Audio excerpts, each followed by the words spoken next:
Monsieur Bertin, vous êtes l'invité du journal Augmenter l'effectif des FARDC. C'est le projet du ministre de la Défense.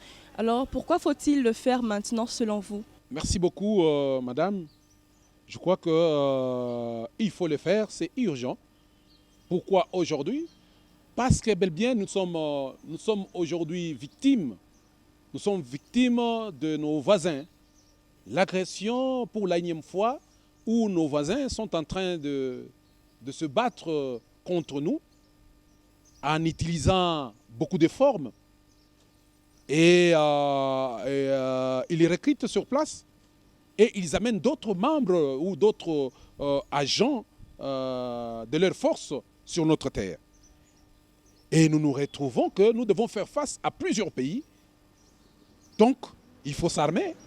Et il faut avoir beaucoup d'éléments au niveau de la force armée pour faire face et sécuriser notre patrie plutôt, comme il se doit. Avec 500 000 militaires, est-ce insuffisant pour défendre et sécuriser la RDC à l'intérieur, mais également à ses frontières? Je dirais que ce n'est pas suffisant.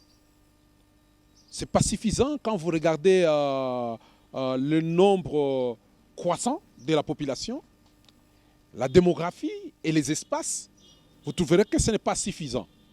Mais néanmoins, il faut y aller petit à petit.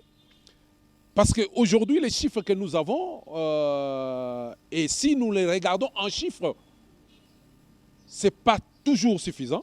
Et quand nous regardons l'effectivité sur terrain, c'est moins que les chiffres qui est présenté. Je vous dis parce que j'ai été un jour consultant et j'ai fait ce travail-là. Là où on vous dira qu'il y a 500 personnes, vous vous retrouverez peut-être il y a 200, il y a 300. Et quand vous entrez là à l'intérieur, vous trouvez que les chiffres qu'on vous représente peuvent être divisés par 3, par 4. Alors, Monsieur Bertin, qu'est-ce que cela va impliquer d'augmenter l'effectif des FARDC, augmenter le budget, revoir les conditions de vie de militaires ou réformer l'armée? Par où commencer selon vous? Le budget aujourd'hui a été voté, la loi de la programmation est votée, dont nous avons lutté pendant longtemps, pendant des années, pour qu'on puisse nous mettre cette loi de la programmation qui permet à l'organisation de l'armée, qui permet à voir comment l'armée va fonctionner, qui va mettre le moyen, le budget consistant au niveau de l'armée. Aujourd'hui, nous sommes fiers d'en avoir. Ça, c'est déjà un pas. Un deuxième pas, c'est au niveau de l'engagement. Vous savez, quand vous passez sur la route, quelqu'un qui porte l'uniforme, on dit « Ah, Njoba Mouy Jibale ». Ils sont des voleurs. Pourquoi? Parce que nous avons fait de notre armée des mendiants. Nous avons fait de notre armée des abrutis. Nous récupérons les rejetés de la société que nous intégrons dans notre armée. Mais aujourd'hui, nous demanderons à ce que nous ne puissions pas, nous la population, surtout nous la population, de faire ça. Les rejetés de notre société, il ne faut pas les mettre de l'armée. Mais l'armée aujourd'hui a besoin de l'excellence. C'est-à-dire des hommes, de personnes que vous espérez dans votre famille. Les hommes intelligents que nous pouvons mettre à la disposition de notre pays pour que notre pays les utilise à notre faveur. Et à ce moment-là, nous aurons des hommes conscients qui seront responsables.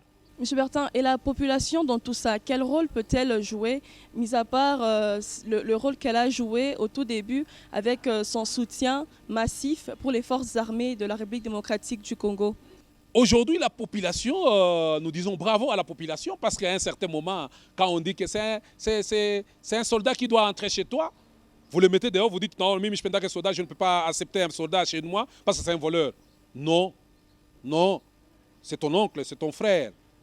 Ils sont venus de nous, ils sont venus de nos entrailles. Ils ne sont pas des extraterrestres.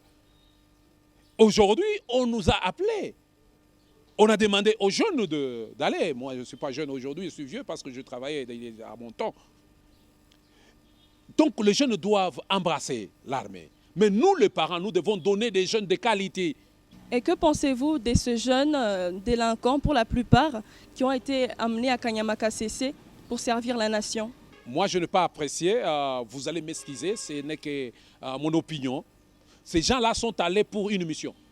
Et leur mission, d'abord la première mission, c'était de travailler pour l'alimentation. on doit les laisser pendant beaucoup d'années.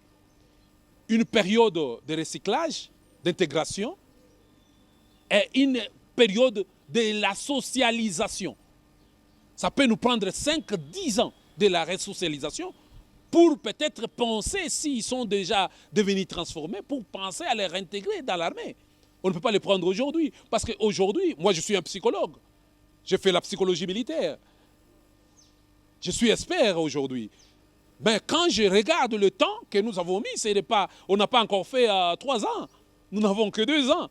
La réinsertion demande beaucoup de choses. La réintégration demande beaucoup de choses. Ça demande beaucoup d'années. Merci infiniment, M. Bertin, d'avoir été l'invité. C'est à moi de vous remercier pour m'avoir choisi, afin que je puisse éliminer la population. Merci.